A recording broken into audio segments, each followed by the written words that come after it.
and I said I would do an HTC One hands-on, and that's what I'm doing right now. There's no time like the present, but since they gave out review units, I decided to leave the event because it was terrible lighting and music in there anyway. So now we can focus on the device itself. This is a quick unboxing and first impressions.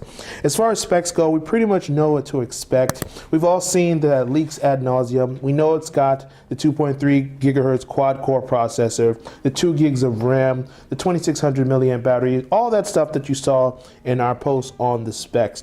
But let's talk about some of the other things that you get when you purchase a new HTC One, or the M8 as they called it, the mate as I'm going to call it annoyingly. And quick thing, when you open up the box, you notice that they have something called HTC Advantage. This is actually something that I mentioned previously. If your phone cracks, within the first year, you'll get a first 6 months, you'll get a free one-time replacement. No questions asked. This deal was primarily in the Americas. This was an offer made by HTC America. Not sure if that's available in the global version. You also get another perk, which is 50 gigabytes of free online storage through Google Drive. And of course, you get Android software, a commitment to update for the next 2 years. So when Android 4.9 or whatever comes out 2 years from now, HTC is saying, we promise to deliver it to you. But now that we've got that out of the way, we can focus on the device. And you've seen that too. So this is pretty much like deja vu. You know what to expect. You're going to have a metallic body, which looks very nice. Very similar to what we've seen before with the 2013 model of the HTC One. So there are no surprises, save for a few things. Key point right here, you notice that it has 2 cameras in the back now. It has a duo camera, which were pretty much designed for software tricks. So if you want to focus on the foreground and background, let's say you have 2 things close to the camera and 2 things in the background, they're going to take photos at the same time with different cameras, and there's software tricks that allow you to choose between which side you're going to focus on. That's pretty interesting.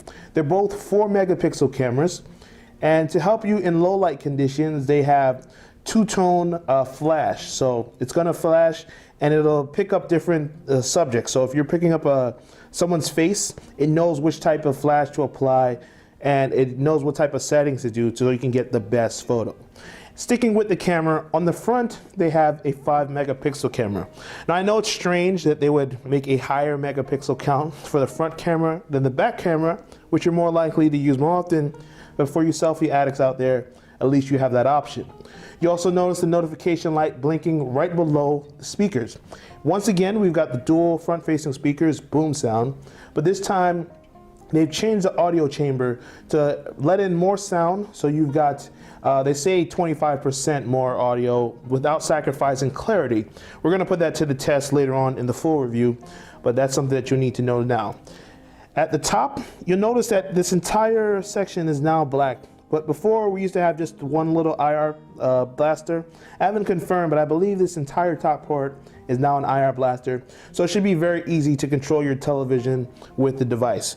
Unfortunately, one thing that I really hated about the One is that they put the power button all the way at the top. So unless you had giant hands, and I'm someone with giant hands, and I still have to maneuver the phone to get to the power button, that's something that I'm not too keen on, but it's an option that's available, and that's the way you're gonna have to deal with it. Now when we get into the specifics of the phone, we already know that it's got the 5-inch display, and it looks pretty nice. It's very reminiscent of what we saw with the original One.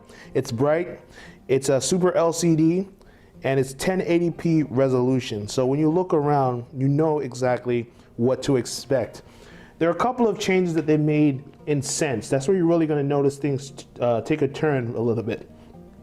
When you look at the new blink feed, you can see how they've changed the way that things are spaced, the way that things are designed. It's more of like a grid-like approach. It's less chaotic than what we saw before. There's more definition between different sections. When you drag down, let me get rid of that, you get access to your notifications, and you see all these little different settings that you can play around with. So I'm gonna change that. You can tap to edit them, and they do a little guide to tell you how to do everything, but I'm in the settings menu right there. When you drag down with 2 fingers, it takes you straight into that settings section. So as you saw, I changed the brightness. And when you go into settings, you see that they've made some other changes. For instance, they're now themed. So the accent color right now is currently green.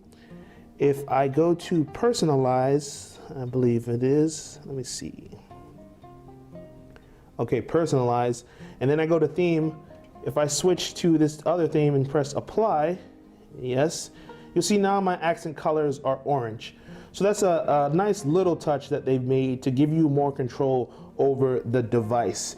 You've got your SIM slot over here. It is nano SIM. You have micro SD, and it's pretty big. That's before we complained about the small storage on the original HTC One. It was only 16 or 32 gigabytes. This is a 32 gigabyte amount of storage, and you have 128 gigabytes for your micro SD slot.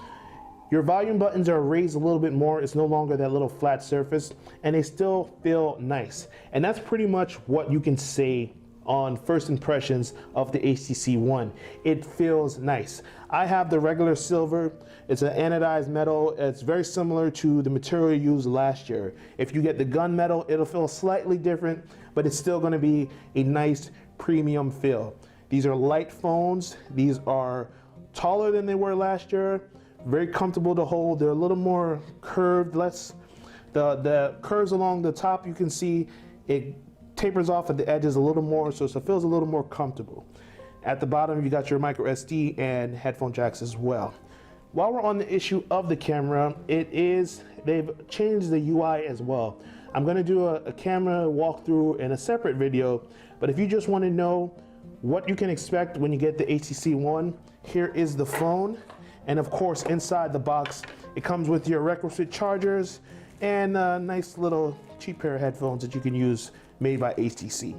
Taking a very quick look at the HTC One M8, not the all new HTC One. We're just gonna call it the M8. Be sure to check back later so you can see a full review of the phone as well as the camera walkthrough. Until next time, thanks for watching.